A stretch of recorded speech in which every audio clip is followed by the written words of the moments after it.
More than 10 years later, Glenda Whitson recalled each second of the 8 minutes that changed her family's life. It began with a visit from her grandchildren, Amber Hagerman, 9, and brother Ricky, 5. They stopped at Whitson's Arlington, Texas, home with their mother Donna, at about 3 in the afternoon on Saturday, January 12, 1996. Whitson's husband, Jimmy, was tinkering with a car out front. He paused to say hello to Amber, an auburn-haired cutie who loved Burger King, Barbie dolls, and America the Beautiful, for the line that mentioned her name, Amber Waves of Grain. Jimmy Whitson kept 2 bicycles at the house for the grandkids, and Amber and Ricky asked if they could go for a quick ride on the sunny winter day. "My husband and my daughter said, okay, but just go once around the block," Glenda Whitson stated. They pedaled around 2 corners to the parking lot of a Winn-Dixie grocery store that had been closed for some time. Neighborhood kids enjoyed riding on a ramp there. As the children went off, no adult gave it a second thought. The Whitsons had lived there on Highland Drive, in Arlington's Highland Park Addition, since 1975. The children's mother had ridden her bicycle on the same streets when she was growing up. Arlington had changed in those 21 years, of course. Part of the vast Dallas-Fort Worth metroplex, its population had nearly doubled since the Whitsons moved in. But the parking lot where Amber and Ricky headed was on busy Abrams Street, just down the block from a vast General Motors plant. The spot was far from isolated, and it was broad daylight. "They rode over there and went down the ramp," Mrs. Whitson said. Ricky told his sister, "I'm going back home because Mama told us to just ride around the block." So he rode back here, and my husband asked him, "Where's Sissy?" He said she stayed for one more ride on the ramp, so they sent him back for her.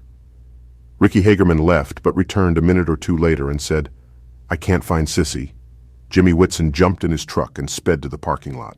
He spotted a police car there and pulled up to it. The officer told Whitson that a man who lived nearby heard screaming and saw a man carry a young girl into a pickup truck. The witness called 911, and the officer raced to the scene just moments later, but all he found was a bicycle. Jimmy Whitson's heart sank. He said, "That's my granddaughter's bike." In recounting this series of events 10.5 years later, Jimmy Whitson's wife let out a long sigh. "That was it," she said. 8 minutes. 8 minutes from the time she rode away on her bicycle until that man called 911. People have to know that this is how fast these things can happen. The abduction of Amber Hagerman in Arlington was followed by a sad tableau that has become familiar in modern America. Loved ones of the girl appeared on television to beg for her safe return. "Please don't hurt my baby," the children's mother cried. "She's just an innocent child. Please, please bring her home safely. Please." The media interviewed the lone witness, Jim Kevill, who had phoned 911 after hearing Amber's screams. "I saw her riding up and down the vacant lot," he told reporters. "She was by herself. I saw this pickup. He pulled up, jumped out, and grabbed her. When she screamed, I figured the police ought to know about it, so I called them. I wish I had known more. I did all I could do." Kevill described the man as not big, but very fast. He was white or Hispanic, and his truck was dark, but he was too far to give much more detail. Police theorized it was a stranger abduction. In a typical year, 750,000 American children are reported missing, according to the National Center for Missing and Exploited Children. The vast majority are runaways or family abductions. Roughly 100 stranger abductions of children are reported each year, one every 3 or 4 days on average. But stranger abductions are in the most troubling category of missing children because 9 out of 10 victims are female, half are sexually assaulted, and 3 out of 4 are killed within 3 hours. In those cases, every moment following an abduction is crucial.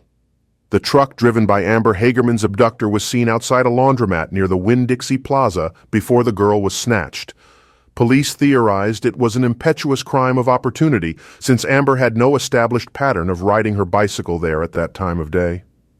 The man likely watched Amber and Ricky ride into the parking lot together. He pounced on the girl just moments after her brother left to ride back to his grandparents' home. Eyewitness Kevill said he watched the man drive west out of the parking lot and disappear. The abduction was front-page news in Texas. Police were hopeful that other witnesses would step forward, perhaps someone who had seen the feisty girl struggling with her abductor as he tried to drive. Police and the FBI formed a special task force to investigate, and the girl's smiling image became omnipresent in the Dallas Metroplex. Coincidentally, a local TV station had been working on a story about Donna Hagerman's struggle to get off welfare, and the station released a videotape of the girl to other media outlets. Her image became so widely known during the investigation that the local police chief would later call Amber Arlington's child. But the investigation would have no happy ending. No additional witnesses were found, and the pleas of Amber's loved ones went unheeded. 4 days after the abduction, a man walking his dog spotted Amber's naked body in a creek bed near an apartment complex in North Arlington. The girl's throat had been slit. 3 weeks after the abduction, authorities released a psychological profile hoping to smoke out the killer. The profile suggested the man was at least 25 and lived or worked near the spot where he dumped the body. Authorities revealed that the girl was alive for 2 full days after she was abducted, which likely meant there was a crime scene rife with physical evidence somewhere in the Dallas area. Police theorized that something caused the killer to snap an argument with a loved one, a rancorous domestic dispute, or the loss of a job. They said the killer's personality or appearance might have changed as a result of the trauma.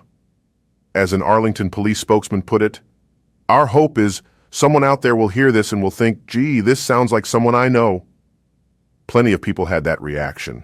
Police pursued some 5,500 leads in the 18 months following the murder, but none led to the killer. In the summer of 1997, after investing more than $1 million in the Amber Hagerman investigation, Arlington police disbanded the task force. The murder remains an open investigation today, but the girl's grandmother said her hope is flagging.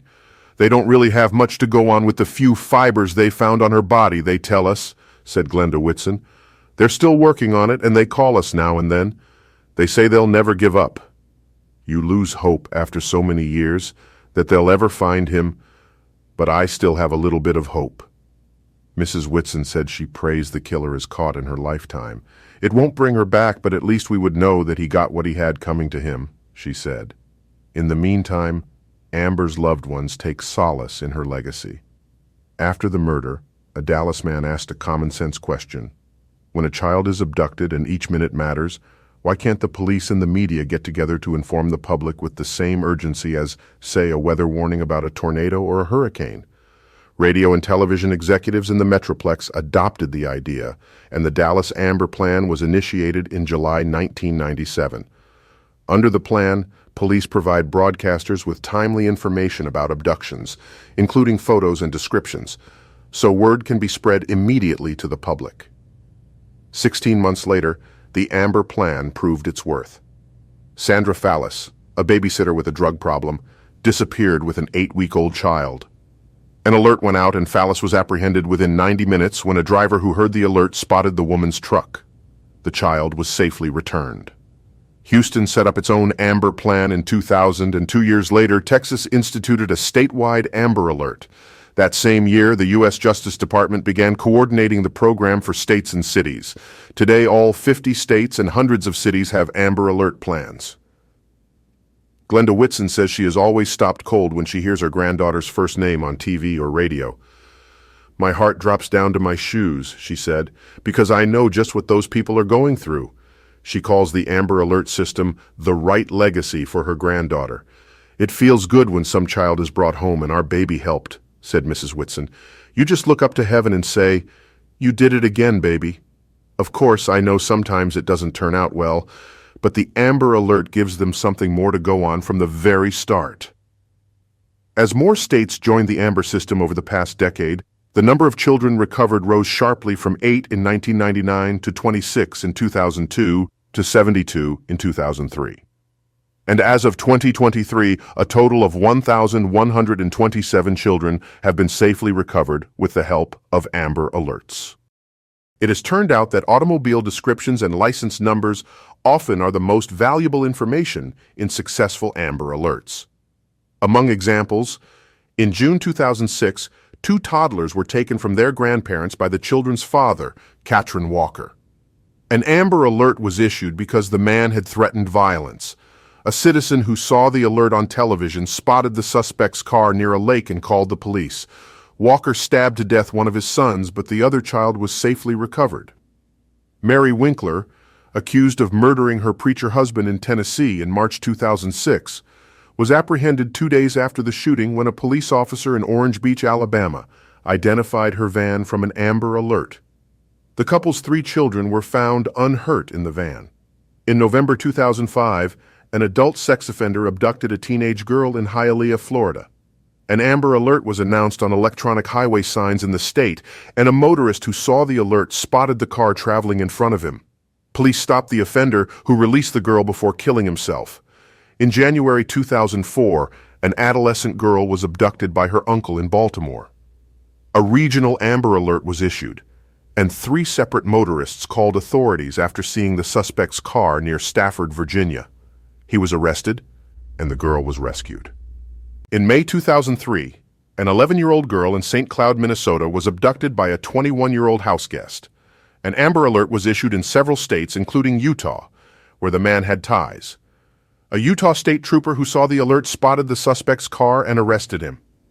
The girl was returned home. Amber Alerts have become a small industry with an annual national convention for those who work on the systems, a new Amber Alert awareness postage stamp, and a plethora of websites. But the system is far from perfect. Different local and state jurisdictions often make varying judgments as to whether an alert is warranted. Some places, for example, have used Amber Alerts to help find Alzheimer's sufferers who wandered off, while others reserve the system for missing children. Amber Alert overuse has been an issue from the beginning. 6 alerts were issued in Dallas during a single month in 1999, and both the media and law enforcers fretted that the public would become numb by the frequent reports. The federal government now recommends that alerts be limited to cases of children 17 and younger who are believed to be in imminent danger as a result of an abduction. The guidelines also suggest that alerts be issued only in cases where there is sufficient information on a suspect's description or a car's make and model, for example, to enable the public to help recover the child. But the guidelines force police agencies to make judgments about which missing persons deserve alerts, an old law enforcement bugaboo. Over the years, the loved ones of dozens of disappeared teenagers have been infuriated by law enforcement's refusal to take a missing person report before a waiting period of a day or 2. The fury becomes even more acute in cases where the child turns up dead or permanently missing. Police say they cannot drop everything to search for each of the 2,300 American children reported missing each day. Most of the cases are runaway teenagers, custody disputes, or misunderstandings. Yet Amber Alerts are fraught with inconsistency. Some states appear particularly quick to issue alerts that do not meet the federal criteria. Missouri, for example, issued an Amber Alert after a man took his 2 sons from their maternal grandmother's home, even though the father had court-mandated access to the children. A number of Amber Alerts have been issued by small police agencies that appeared unaware of the federal guidelines. In other cases, parents of runaways or parties in custody disputes have pressured both the police and the media to issue alerts. And those are the cases that threaten to bring about what some call Amber Alert fatigue. The system was designed for confirmed abductions, a tiny fraction of missing child cases, not as a tool to help bring home every kid who goes missing. It has not ever been meant for missing children, lost children, or child custody cases, the Fort Worth area sheriff told the media. Almost at times, the plan is a victim of its own success because now everyone wants it used when a child is missing. Some experts also fear that overuse of alerts could cause crime hysteria in the country by giving the impression that abductions are routine, even though they are rare. But what parent wouldn't demand all the resources available to find a lost child? This visceral instinct often leads to conflicts with law enforcers. For example, no Amber Alert was issued when Brianna Maitland, 17, went missing in Vermont in 2004. The girl's father, Bruce, became increasingly critical of the slow-footed, close-mouthed response of the police. Vermont State Police appeared to retaliate with a press conference at which a lieutenant cited Brianna's very questionable background involving drug use and some unhealthy lifestyle choices in her life prior to her disappearance. Bruce Maitland was stunned. In an interview, he called the press conference a dirty tactic to trash Brianna, which eased the pressure to solve the disappearance. In March 2022, Vermont State Police revealed they had found a match to the DNA found on the ground near Brianna's vehicle. The VSP has not released the identity of the person and, as of today, the case is still open. The police did not cause Brianna's disappearance, Bruce Maitland said, but the police might be the reason that she hasn't been found. Parents like Maitland puzzle over the inconsistencies of Amber Alerts. In the Cleveland area, police agencies have proven willing to issue alerts that are outside the federal guidelines. From 2002 to 2004, more than half of the 17 alerts issued involved custodial abductions. Yet when Gina DeJesus, 14, went missing in Cleveland in April 2004, police refused to issue an Amber Alert because there was no witness to her abduction or disappearance. Later, 2 classmates revealed that they had seen the girl speaking with an older man earlier, on the day that she disappeared. And it came to light that another teenager, Amanda Berry, had disappeared the previous spring just 6 blocks from where Gina DeJesus was last seen. A year after the disappearance, authorities finally released a sketch of the man seen with DeJesus. An FBI spokesman tried to explain the delay, but he was not convincing. "This didn't look like a good lead at the time," he said. "It came in shortly after she was abducted. We didn't want people to lock into one person at that time. We had a lot of what we thought were really good leads. We covered those. They were unsuccessful." Like Bruce Maitland, the girl's mother was left puzzling over judgments by law enforcers and the media when Gina DeJesus disappeared. "We asked for an Amber Alert when we reported her missing that Friday night," said 46-year-old Nancy Ruiz. "They told us we didn't meet the criteria because there was no description of a car or the person who abducted her." Ruiz said she and Felix DeJesus, Gina's father, spent the next 2 days frantically looking for their child while begging the Cleveland media and police to release a photo of the girl. "We got bounced back and forth," she said. The police said the media had to make the decision to air her picture, and the media said they couldn't do it until the police gave the okay. TV stations finally began airing Gina DeJesus's photo on Sunday broadcasts. "They say every second counts when a girl is abducted, and for 36 hours we got nothing," Ruiz said. "Whoever took my daughter got a 36-hour lead and all because they wouldn't issue an Amber Alert. He could have had her all the way to Canada by the time her picture was on TV." This one had a happy ending, though. A man named Ariel Castro abducted Gina and 2 other girls. One of those girls was Amanda Berry, the girl missing 1 year prior. The third girl was Michelle Knight. All 3 girls were imprisoned at Castro's home until 2013, when Berry successfully escaped with her 6-year-old daughter, to whom she had given birth while imprisoned, and contacted the police. Castro was sentenced to life in prison and caught the bus with bedsheets after a month behind bars. Being imprisoned himself was no fun, I guess.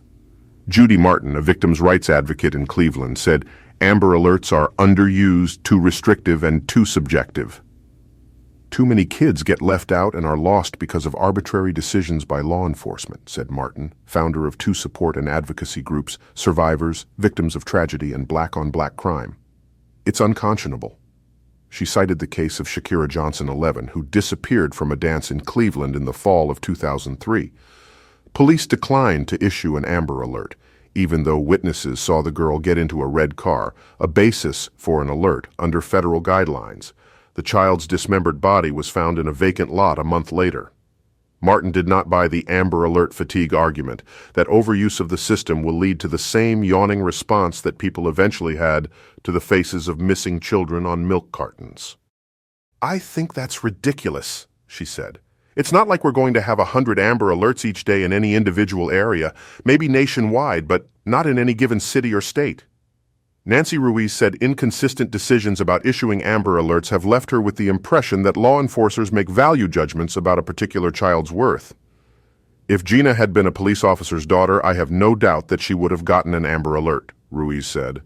"That sort of insider influence has been cited as a factor in a number of questionable alerts, like the troubled granddaughter of Joe Bruno, a powerful Republican politician in New York State who went missing. Without calling it an Amber Alert, the police and the media in New York gave the case the full alert treatment, even though the young woman was 20, had a history of flakiness, and had phoned home after her disappearance.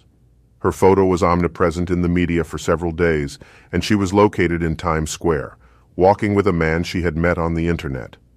The state police superintendent twice held press conferences about the young woman, and the media dedicated untold airtime and column inches to the case. Such obvious special treatment for an influential figure confirmed for Ruiz that police are willing to bend missing person guidelines as needed. Back in Texas, Glenda Whitson said she sides with those who see and hear too many Amber Alerts. "I do think it's being overused," she said. "It was just supposed to be used for kids they knew were in danger, in cases where they knew there had been an abduction. Now they use it for runaways all the time. But there are thousands of runaways. You can't use an Amber Alert for a runaway." Her opinion counts. Mrs. Whitson and her family have become seminal figures in national awareness about missing children. Her daughter, Donna Norris, testified before Congress and stood near President Bush when he signed the federal Amber Alert legislation into law. "My little girl was abducted and butchered for this bill to even exist," Norris told reporters before the signing ceremony. "But it's saving children's lives. It's just a bittersweet thing." That sadness is never far from the surface for the family. Mrs. Whitson broke down during an interview about a recurring theme in her family's life, she said. Her daughter, like everyone in the family, has what she called sad days, like the day Amber would have graduated high school. "That was hard for her mother," Mrs. Whitson said. "Right about now, Amber would be falling in love, maybe getting ready to get married, giving her mother grandchildren. Donna lost out on all of that. The family was opening gifts last Christmas when Ricky broke down." "He still thinks about her all the time," Whitson said. "She was like his second mother. He says he misses her. I hope they're safe." Arlington officials planted a tree in memory of Amber Hagerman near the scene of her abduction. Jimmy Whitson, her grandfather, helped build a sturdy wrought iron fence around it, and the family decorates it with pink ribbons, Amber's favorite color. Jimmy died in 2007. The Whitsons pass the totem nearly every time they come or go from their home. Glenda Whitson said she can't look at the tree without thinking of her granddaughter and that brief bicycle trip. "All the kids still ride bikes around here," she said. "I suppose most of them don't even know what happened in this neighborhood. Maybe some of the parents don't either. Sometimes I see little bitty young ones go by. I stop and say to myself, I hope they're safe." Glenda, the woman who told you most of this story, passed away on December 11th, 2017 in Arlington. She was 76 years old.